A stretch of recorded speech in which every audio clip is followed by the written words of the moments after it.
Hello, welcome to MRCS warriors group. আজকে আমরা MRCS part এ ফিজিওলজির topic থেকে আলাপ করব একটা বিষয় নিয়ে, যেটা dead space. So dead space থেকে সাধারণত এমসিকিউ আমরা দেখি প্রায়ই আসে।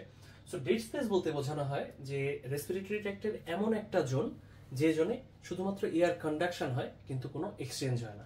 সো রেসপিরেটরি ট্র্যাক্টকে আমরা যদি ভাগ করি এয়ার কন্ডাকশন এবং এক্সচেঞ্জের ভিত্তিতে, আমরা দুটো জোনে ভাগ করি। একটাকে বলা হয় কন্ডাক্টিং জোন, আরেকটাকে বলা হয় এক্সচেঞ্জ জোন বা রেসপিরেটরি জোন।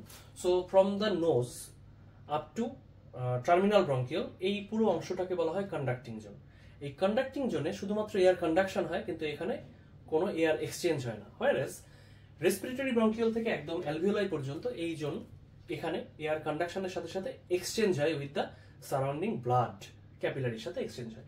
সো যে অংশটাতে শুধুমাত্র কন্ডাকশন হয় কিন্তু এয়ার এক্সচেঞ্জ হয় না, তাকে আমরা বলছি ডেড স্পেস।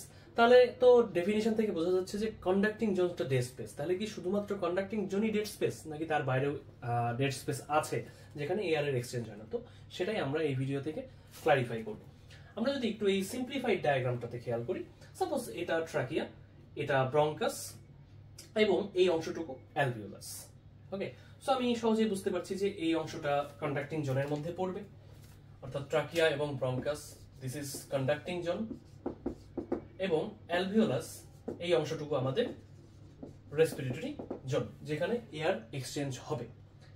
এখন সিম্পলি যে অংশটুকু conducting zone, that is dead space. Anatomically এখানে কোনো এক্সচেঞ্জ হয় না, তাই অ্যানাটমিক্যাল ডেড স্পেস বলতে বোঝায় সম্পূর্ণ কন্ডাক্টিং জোনকে বলা হয় anatomical dead space. So anatomical dead space basically full conducting zone. এখন বলা হচ্ছে যে যদি এমন হয় যে সবগুলো অ্যালভিওলাই ফাংশনাল না, রেসপিরেটরি ব্রঙ্কিওল থেকে অ্যালভিওলাই পর্যন্ত যতটুকু অংশে এয়ার এক্সচেঞ্জ হওয়ার কথা, তারা যদি কোনো কারণে ফাংশনাল না হয়, এমন হতে পারে আইদার তারা এক্সচেঞ্জ করতে পারছে না, অ্যালভিওলাসের সমস্যা, আরেকটা হতে পারে যে ওখানে কোনো ব্লাড আসছে না। এই দুইভাবে তারা নন ফাংশনাল থাকতে পারে। তো এমন যদি হয় যে কোনো অ্যালভিওলাস বা রেসপিরেটরি জোন নন ফাংশনাল হয়ে গেল, তখন আমরা সেটাকে বলি alveolar dead space, that is non functioning alveolar zone. তখন আমরা সেটাকে বলবো অ্যালভিওলার ডেড স্পেস। সো এই অ্যানাটমিক্যাল ডেড স্পেস এবং অ্যালভিওলার ডেড স্পেস দুটো অংশ যদি আমি যোগ করি, তাহলে আমি পাবো ফিজিওলজিক্যাল ডেড স্পেস, যে অংশে টোটালি কোনো গ্যাসিয়াস এক্সচেঞ্জ হচ্ছে না।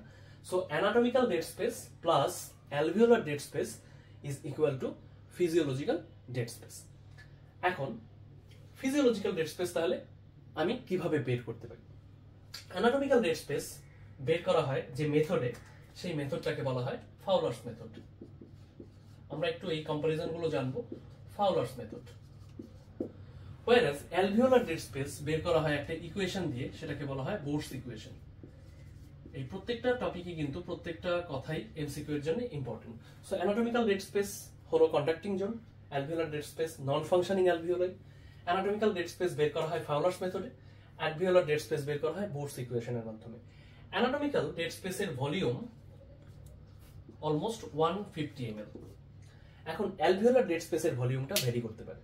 কেমন? আমরা জানি নরমাল টাইডাল ভলিউম হলো 500 ml টাইডাল রেসপিরেশন, তার মধ্যেই ডেড স্পেসে চলে যায় অ্যানাটমিক্যাল ডেড স্পেসে 150, বাকি যে 350 ml সেটুকু আমাদের গ্যাসিয়াস এক্সচেঞ্জে কাজে লাগে।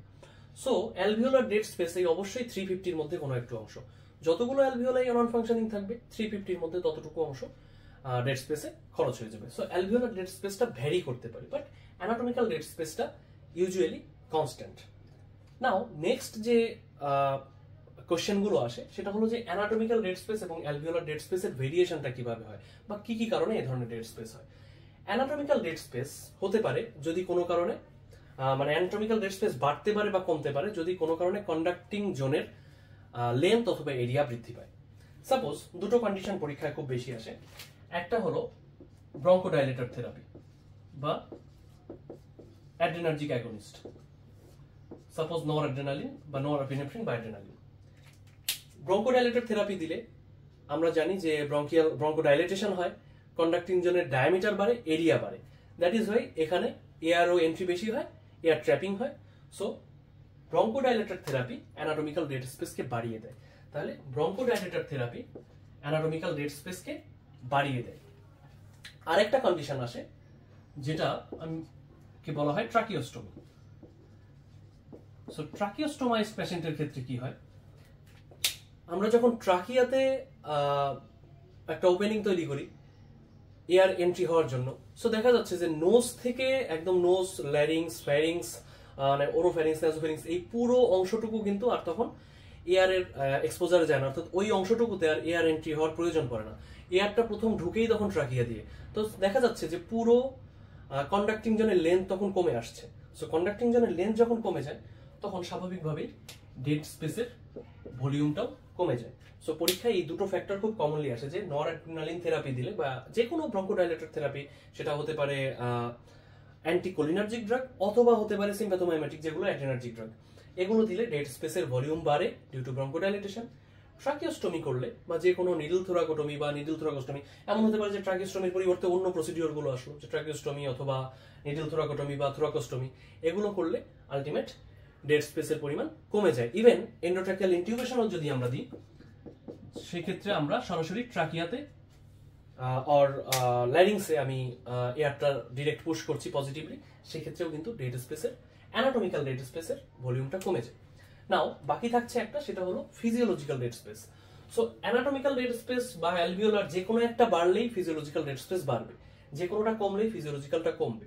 সো ফিজিওলজিক্যালটা আমি যেহেতু বলেছি যে অ্যানাটমিক্যাল ডেড স্পেসটা মোর অর লেস কনস্ট্যান্ট থাকে, সো ফিজিওলজিক্যাল ডেড স্পেসটা বেসিক্যালি ডিপেন্ড করে over this alveolar dead space.